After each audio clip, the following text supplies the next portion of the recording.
Venezia, forse. Solo un lungo esercizio di spostamenti, eradicazioni, rotture di ogni accertata prospettiva e abitudine potrebbe forse portarci nelle vicinanze di questi luoghi. Forse, per capirne qualcosa, bisognerebbe arrivarci come in altri tempi, con mezzi di altri tempi, per paludi, canali, erbe, glissando con barche necessariamente furtive, dopo essere passati attraverso la scoperta di uno spazio dove tutte le distinzioni sono messe in dubbio e insieme convivono in uno stupefacente caos, rispecchiate e negate a vicenda, le une dalle altre. Bisognerebbe, per capirci qualcosa, arrivare e a vedere cupole, case, capanne emerse dal niente, dopo che si sia sprofondati con le gambe in sabbie mobili intrise di cielo, in zolle di succhiante forza vegetale, o dopo corsi all'impazzata stroncate da una caduta in avanti nell'infinito, quasi come avvenne al Carlino di Ippolito Nievo. Solo con lo spirito di Carlino, camminando o nuotando o arrancando mezzo sommersi da Portogruaro in giù, ci si preparerebbe abbastanza per sfiorare, toccare quell'impensata germinazione di realtà attonite, protese, morse dall'irreale. Si staccano a volte dalle rive marine pezzi di terra con erbe folte che si trasformano in piccole isole galleggianti. A qualcuno capitò talvolta di trovarsi portato al largo dopo essersi addormentato su una riva che si presentava stabile, di trovarsi in movimento pur se sdraiato tra canne ed erbe. E su una zattera di questo genere, più remota e mitica di quella usata da Ulisse, si potrebbe rischiare di approssimarsi alla città. Avvicinarsi dunque dal basso della sotterraneità più cancellata, più contrapposta, più rimossa, eppure presente in qualche forma, e sentire la coppa che contiene il tenue mare con la sua città sull'orlo elaborato.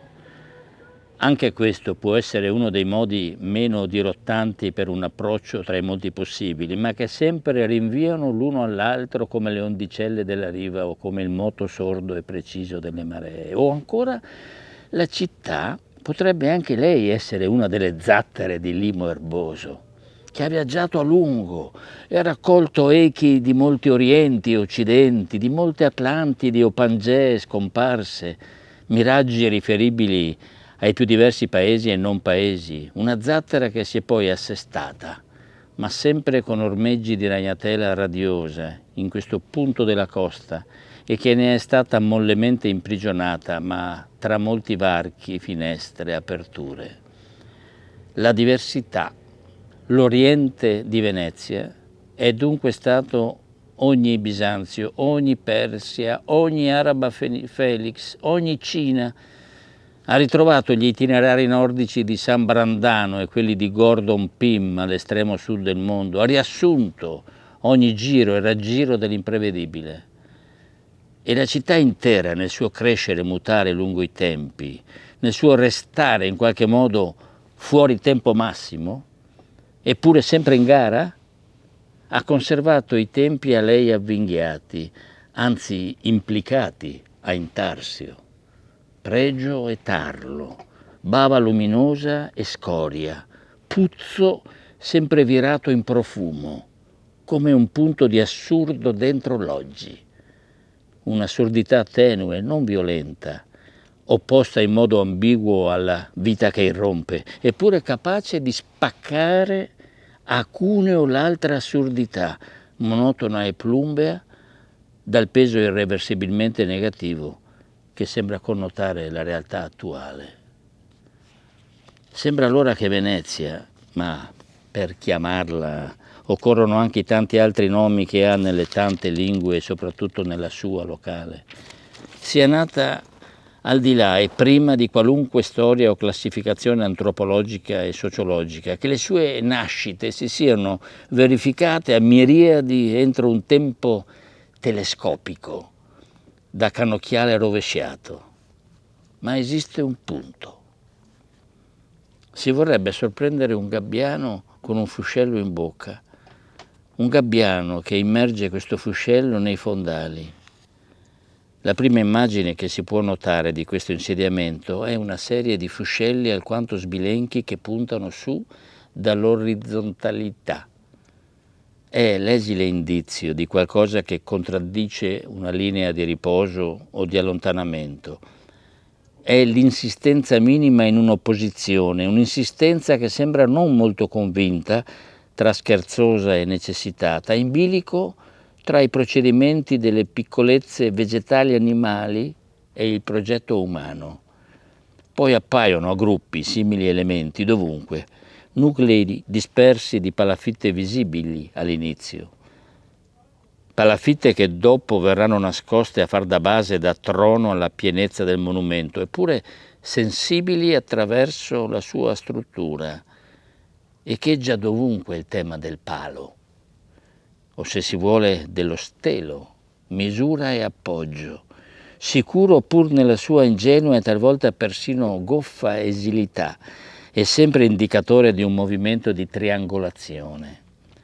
Sono come sentinelle care agli uomini e familiari a venti e onde, punti per una gamma di rotte da scegliere, frecce non imperiose, nelle quali resterà per sempre indeterminata la direzionalità, ma in ogni caso riferimenti che non tradiscono.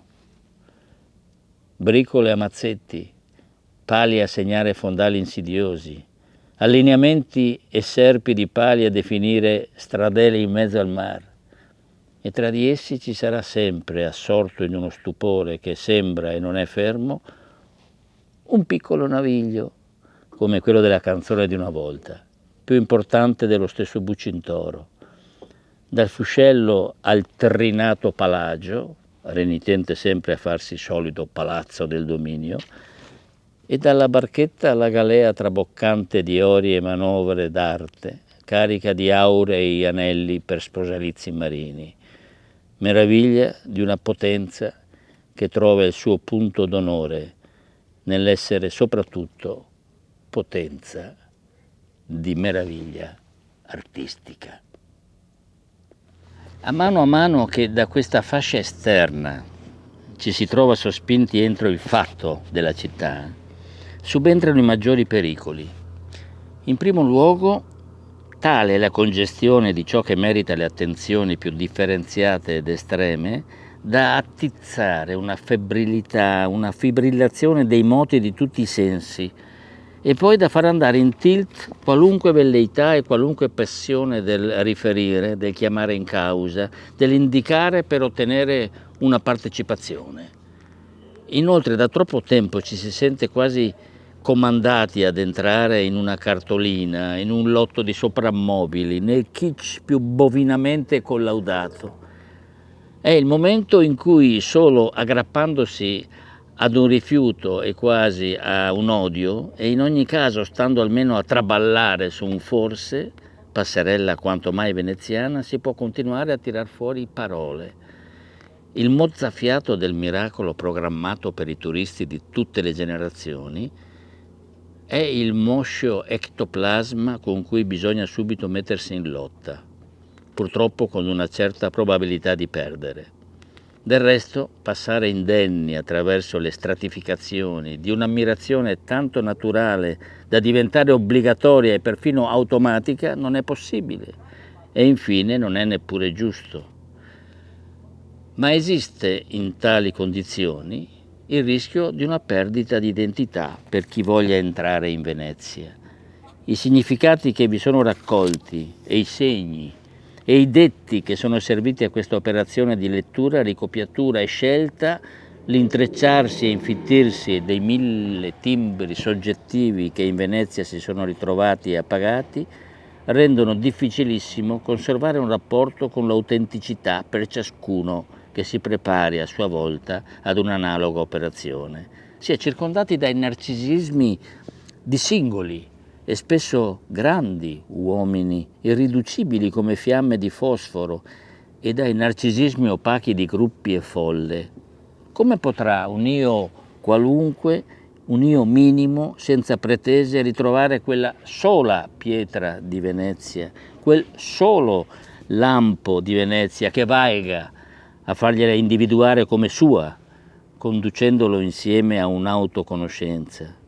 Perché con dolcissima e quasi scivolosa persuasione, attraverso catene di shock realizzati per somma dei più disparati elementi e insieme per catene di sottrazioni, dubbi, mutismi, indecidibilità, è potere di Venezia portare ogni singolo ad un momento massimo della propria storia interiore e di un'altra storia, portare ognuno, con agio e mancamento insieme, ad un riscontro della propria insostituibilità, della necessità anche di questi suoi occhi fatti di niente per guardarla. Venezia non è mai sazia di sguardi, tremola di desiderio di sguardi che si incrocino da tutte le dimensioni, moltitudine di sguardi che le vengono incontro e la attraversano, occhi, come ha saputo identificarli Guidi, non occhi per sovrabbondanza di vista, polverio di aureo liquido,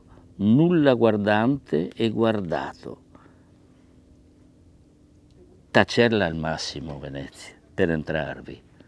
Il tacere originario si ramifica di vuoto in vuoto e poi si smonta in brusii entro quel corpo labile che continua ad essere ganglio, gemmazione di gangli elettricamente reattivi, quasi come una medusa o un polipo, frutto di tutte le sensibilità del mare.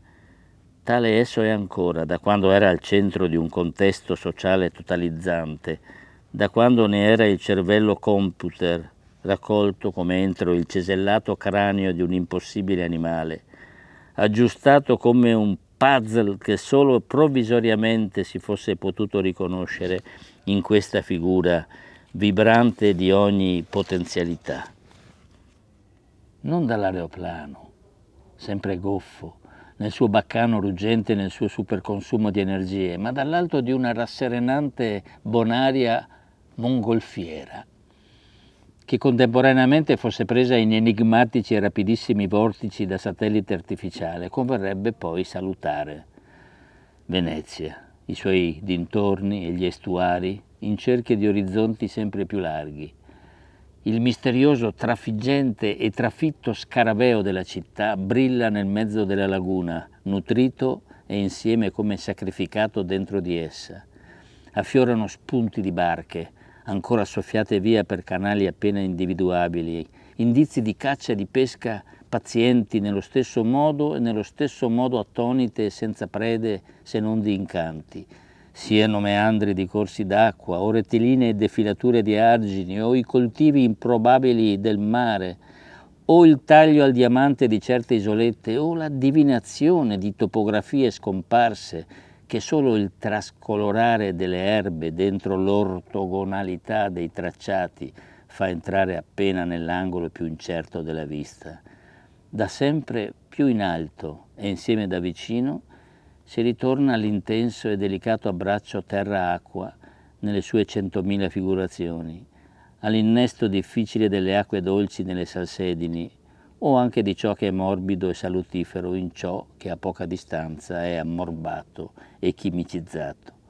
Vivono le grandi barene, dorsi di entità che si lasciano scoprire e riscoprire secondo impalpabili grandi leggi.